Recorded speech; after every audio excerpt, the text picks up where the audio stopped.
Best of luck and action.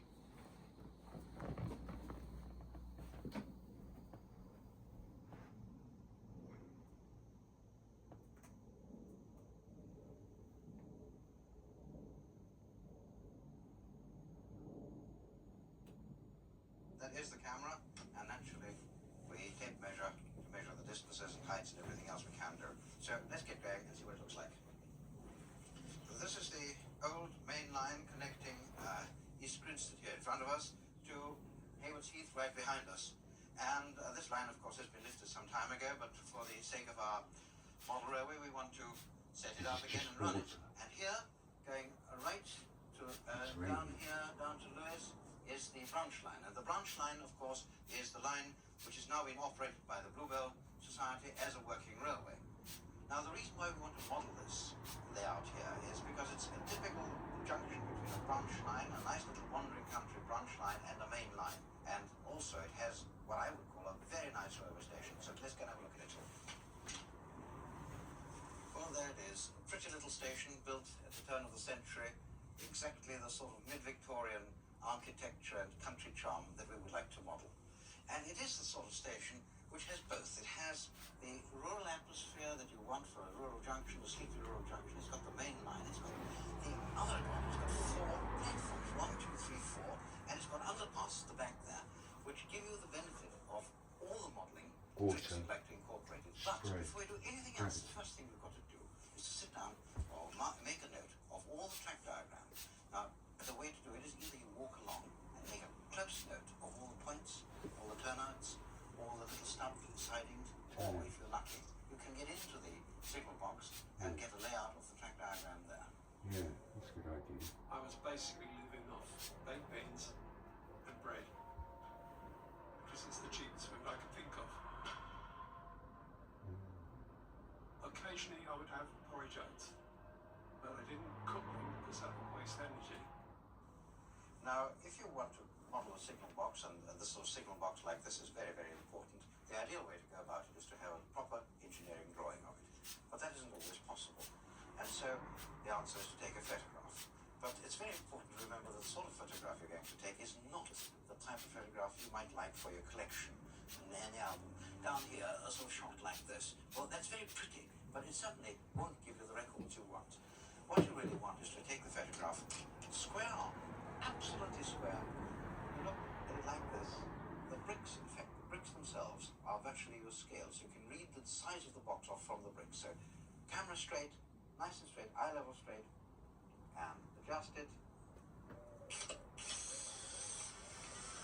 So here you are with a photograph of the actual signal box.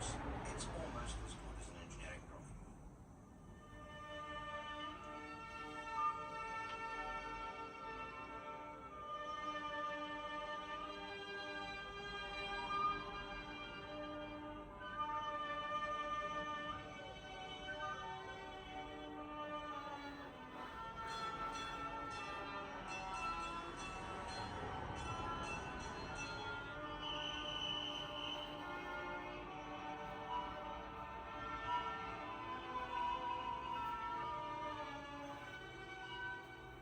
Just marking out where the railway lines And of course, we through. didn't forget to sketch some of the finer details of the canopies and canopy supports which make the station. Just marking it out. This is the And double it edge. pays to make a careful note of vital measurements.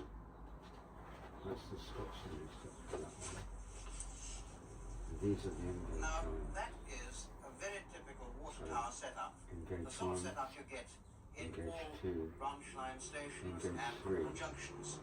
You have engage an 4, engine house, a water tower, the water tower plinth, the water tower has been taken off, of course.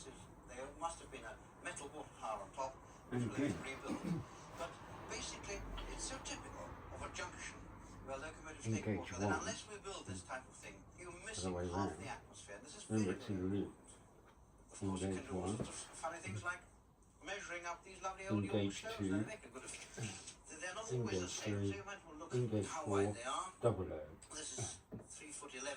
So now, It's not 4 foot. effectively, if you And, hold the that's layout worth in remembering half and with a noting. curtain, And of course, finally, let's have a look at this sort of thing, this very beautiful cast iron and I'll just write on there, That can be repeated quite easily. All you've got to do, engage upright, one, a bit of fuse wire, soldered up and painted, and that gives it the style and the character you need to make this a real model, not a toy.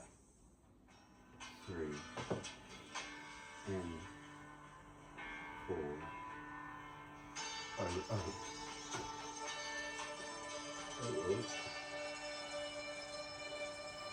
001, there is only one. There are no prizes for guessing that this Then isn't this a way, railway, but it is the sort of engage scene atmosphere that railway models try to recreate in miniature. N2, But before you rush off to build your model railway, you ought to plan it and plan it carefully. Now this is an example of what a plan like this looks like.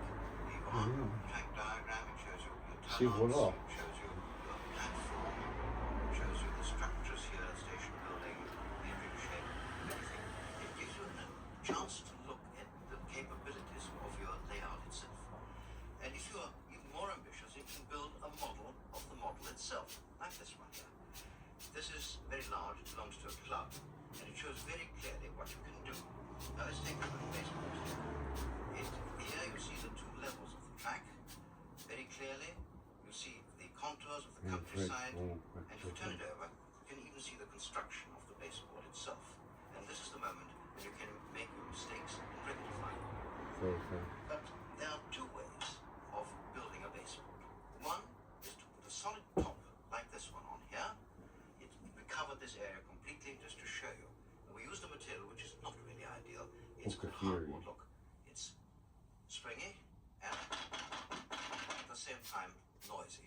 Not an ideal material. So if you want to cover your baseboard completely, solidly, use this sort of material. This is insulation board. It's not so flexible and it's not so noisy. It's much better. And there's another way of doing it. Using an open structure like this. You pin your bearers for the track bed down like that, and the track bed on here. And when the track goes on finally, it will look something like that. The advantages are you've got a nice embankment here, your rivers neatly under there without actually cutting away the board or your road underpasses, and your scenery could then come up here very easily. It's totally accessible all the time, and we call it an open top baseboard. Yeah. Watch what honey does to your type 2. If you're still suffering from It's a type 2 bed. diabetes, I am going to teach you right now the recipe that emptied the diabetes ward at the hospital where I volunteered in Israel. If you have never tried this, you might be ignoring one of the most powerful natural tools that... Now, in our last program, we showed you how we went down to the Bluebell line to record horse